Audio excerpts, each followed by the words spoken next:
Traffic in and around Hillsborough County can be a nightmare, but what's the solution?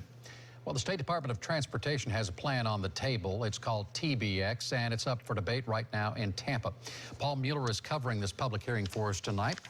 Paul, the huge crowd, I think, says it all. People have strong feelings about the Tampa Bay Express project, but our county leader's still going to vote on it. That's what they were going to do tonight. Yeah, that's the thing. The meeting began at 6 o'clock tonight. It is expected to go into the early morning hours. Take a look. The Metropolitan Planning Organization right up there, and they are expected to vote after the public hearing.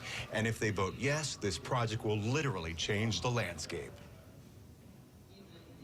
The TBX project adds express toll lanes on I-275, I-4, and I-75. It also overhauls the Howard Franklin Bridge northbound. There's only so much highway capacity in this area. It's not enough, obviously. Not everyone agrees. These interstates were never meant to come through the middle of communities like this. That means the demolition of 130 homes and businesses in parts of Ybor City, Seminole Heights, and Tampa Heights. They blight communities.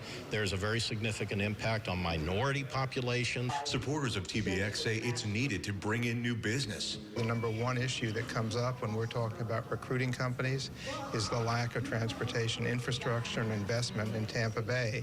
But what would TBX do for the economy? Just with this project, there's about 7,000 construction jobs tied to it, but most importantly, this is tied to the future economic growth of the community.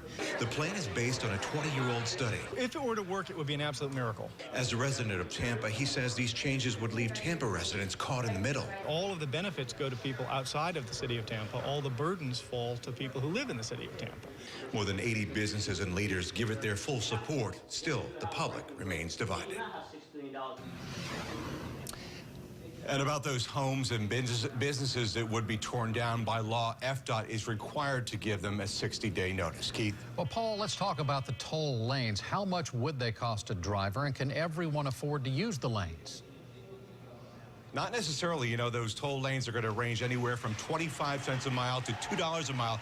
And those who don't support TBX say that would cause that you would have to make $180 an hour to afford that $2 a mile. Supporters say people would pay it, though. Paul Mueller reporting live for us in Tampa tonight. Thank you, Paul.